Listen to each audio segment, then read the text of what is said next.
welcome back to the Citizen channel. We're all staying safe and well, and another episode of I Didn't Know That. And you eagle-eyed amongst you will notice, or you may notice, I know one or two of you will because they do comment on things like this.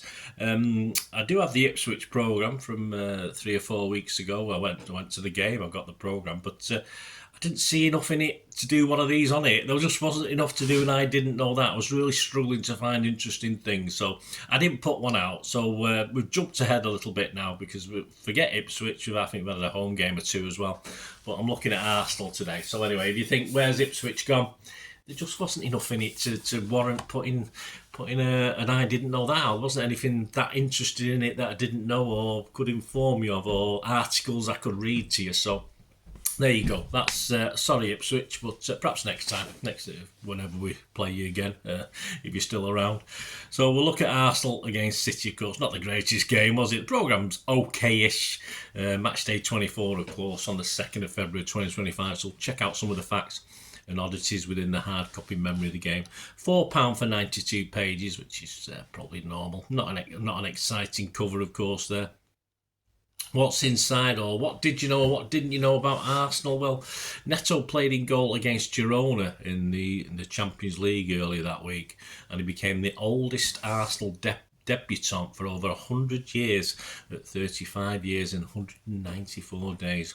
And he was also the fourth keeper for Arsenal that they've used this season, which has never happened before. They've never used four keepers in a season. We probably used about 10, didn't we, in the past? A nice pull-out, actually, in the middle, because it's stapled, like the United do with theirs. They always have a sort of big poster in the middle, of course, of Declan Rice, this one, but it's always nice, and I think that's great for the kids. Something I'd probably stick it on my wall, well, you can see the evidence, but I've got loads of posters in the back from years gone by, but when City used to do a similar thing. But it's a nice pull-out. I loved it when City used to have it in a plastic wrapper and used to have a little separate section as well with a poster in it. That was and lots of different things. So happy days. Anyway, never mind. But it's a nice pull out by Arsenal. Nice to do.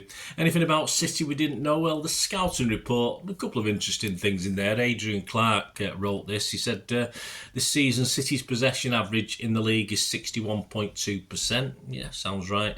Only Leicester away did we have less possession so far this season. So that's of course before this Arsenal game. We've scored 9 goals from 18 yards plus, more shots than any other team as well.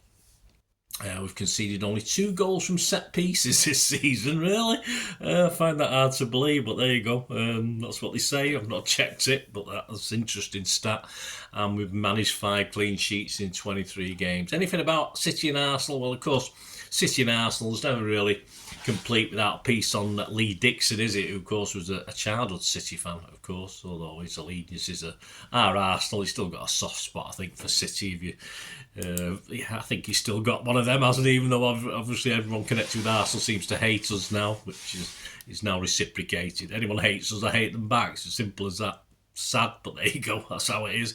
He won 4 league titles, 3 FA Cups, and a Cup Winners' Cup with Arsenal, and he's 4th in their all-time appearance league, if you like, 619 appearances. He had 22 England caps, and of course, as I said, he was a City fan. I think he was born around Macclesfield, was it? I know he played football in Macclesfield, and his dad, Roy, of course, was a keeper for City, although he didn't get many chances because he was the understudy for a certain Bert Troutman, but hey, doesn't matter, does it? Probably do a special on him one day.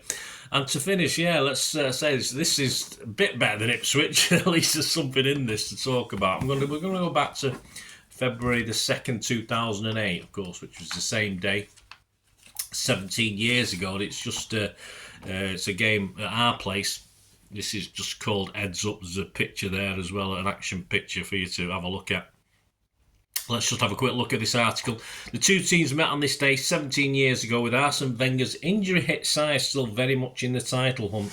To stay there, they would need to become the first team all season to beat Manchester City in front of their home fans, and we got off to the perfect start. Emmanuel Adebayor, who would later join City, of course, scored at the near post from Bakary Sagna's cross on 9 minutes. It was the 8th game in a row in which the Togolese striker, is that a word, had netted. He turned provider later in the half for the acrobatic Eduardo strike. Gael Clichy's left wing cross was headed down at the far post by Adebayor, and our Croatian striker, back to goal, controlled it on his chest, completely deceiving Mika Richards before swivelling and volleying past Joe Hart for his 12th goal on a promising debut season with us.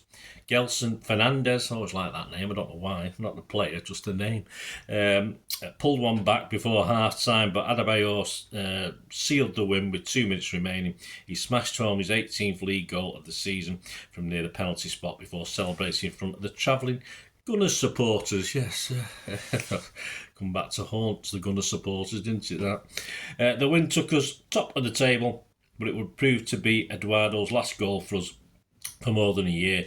In our very next away game in the league at Birmingham, he had his leg broken by a crude Martin Taylor tackle after just 3 minutes, and we failed to win any of our next 5 league games, ultimately costing us the league title.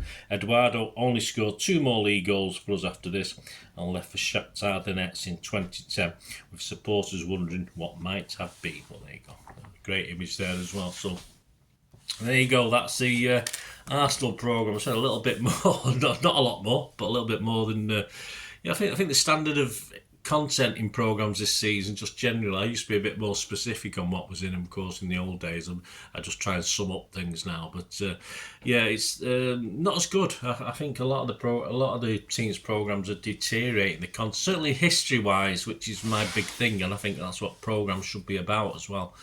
History between the clubs. I mean, there's that little piece there on the game 17 years ago, but there's so much history, especially between Arsenal and City. There's so much more they could do in these programmes, and they're just, a lot of it is just bog standard journalism stuff and articles, but it's a shame. But there you go, that's my personal opinion. Let me know yours, guys. It'd be great to have them. Let us know your comment. Put your comments below and join me next time for our next I Didn't Know That. As I said, there's not too many Ipswiches in a season, but I nearly went back and had a recheck to see, but I did struggle. I did spend a bit of time looking through it. I just couldn't find enough, but at least there was something in this one to have a look at. Join me very soon for another I Didn't Know That. I hope you enjoyed this Arsenal versus City. I didn't know that, probably more than the game. That would be nice if you did. Let us know your comments below. Please get in contact through my socials, and of course, I'm never too proud to ask if you do like what I try and do on the channel. I call it a city vlog, a catalogue of stuff. Try different things, put different things out there. And if you do like what I try and do and want to help promote the channel and help me with the channel, all I ever ask is you keep watching and listening just for another couple of minutes. I hope you enjoyed the feature, and if you can support me through the subscription, if you can subscribe, guys, that'd be wonderful if you've not already done so. We do actually have memberships at the moment, just 99p a month, so you get access to all my City stuff, including all the history vlogs, dozens and dozens not been published yet that you get immediate access to, and every time I do a edit and do a vlog, you get immediate access to it as well. So you can have a copy of scripts as well if you want any hard copy of the sort of things I do on matches and teams and managers and players, etc, etc. So if you can join the membership, that'd be wonderful. We do have sponsors at the moment. Kippax 6505 are our current sponsors. They have a little eBay shop, so if you check in the comments section, there's a link there to the shop. They sell movie posters from the 90s and 2000s. They sell DVDs, some classic Hollywood movies, some classic foreign language ones. And if you do see anything you fancy on there, if you do place an order, just mention me, just say Bernard sent you, and you automatically get 10% reduction in the cost of your order. So fill your boots, guys, and my thanks to Kippax 6505. And if you want to support the channel just by watching the ads, that helps. Watch the ads, let them play through while you just have to check your phone or something, let it play out. And of course, if you follow any of the links, that always works as well. If you follow a link to one of the ads and you fancy something, I've done it myself. I've followed a link and actually purchase something from another organisation, but it can happen. It can happen. Not all ads are stuff you're not interested in. And of course, if you can give us a like, guys, that would be absolutely fantastic. All likes are much appreciated. Anyway, thanks for watching. Until the next time, of course, I only ever ask one thing, don't I? Please, I ask you all to stay safe, especially you Blues. Until the next time, come on, City. Bye for now.